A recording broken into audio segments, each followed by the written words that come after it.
Katika tasnia ya muziki wa Afrika, wachache wamefanikiwa kujenga chapa inayojitegemea na yenye thamani kubwa kama Diamond Platnumz. Kutoka msanii wa muziki hadi kuwa mjasiriamali mwenye ushawishi mkubwa, Diamond amejenga jina lake kama biashara inayojiuza, brand ambayo inazalisha mapato kwa njia nyingi bila kuhitaji utangulizi mwingi.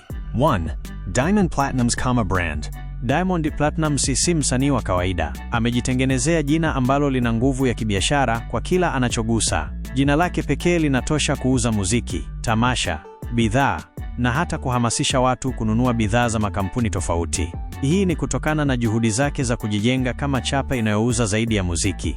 Muziki mstara, kila wimbo anaouachia hupata mamilioni ya streams ndani ya muda mfupi, huku YouTube na majukwaa mengine ya kidijitali yakimletea mapato makubwa. Matamasha, mstari wa Diamond anahitajika sana ndani na nje ya Afrika, huku show zake zikiuzwa kwa bei ya juu na kwa idadi kubwa ya mashabiki.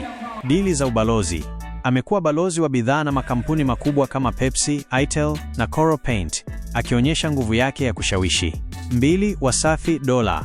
Ndani ya muziki, Diamond Platnumz aliamua kupanua biashara yake kwa kuanzisha Wasafi Media na Wasafi Records, ambazo zimeleta mapinduzi makubwa katika tasnia ya burudani Tanzania na Afrika. Wasafi Records, lebo hii imezalisha wasanii wakubwa kama Harmonize, Rayvanny na Zuchu, ambao wamefanikiwa kimataifa.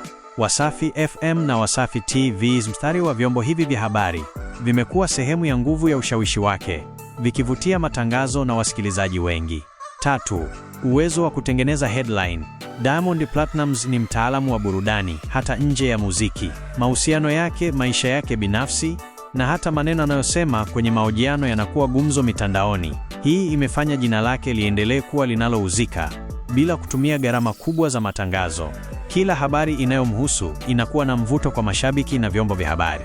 Uwezo wake wa kutumia mitandao ya kijamii unazidisha ushawishi wake wa kibiashara. 4.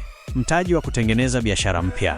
Kutokana na jina lake kuwa biashara inayojiuza, Diamond amewekeza katika sekta mbalimbali kama vile Diamond Karanga, biashara ya karanga ambayo ilimpa faida kubwa; Wasafi Beti, kuingia kwenye biashara ya michezo ya kubashiri; sanaa ya ubunifu, fashion.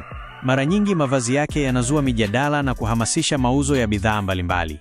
Hitimisho, Diamond Platnumz si msanii tu, bali ni mjasiriamali wa burudani ambaye amefanikisha ndoto yake ya kuwa biashara inayojiuza. Kila anachogusa kinageuka kuwa dhahabu, na hilo limemfanya kuwa mmoja wa watu wenye ushawishi mkubwa barani Afrika. Mafanikio yake yanafunza kuwa msanii anaweza kuwa taasisi, na endapo anajua thamani yake, anaweza kujitengenezea utajiri mkubwa kupitia sanaa yake.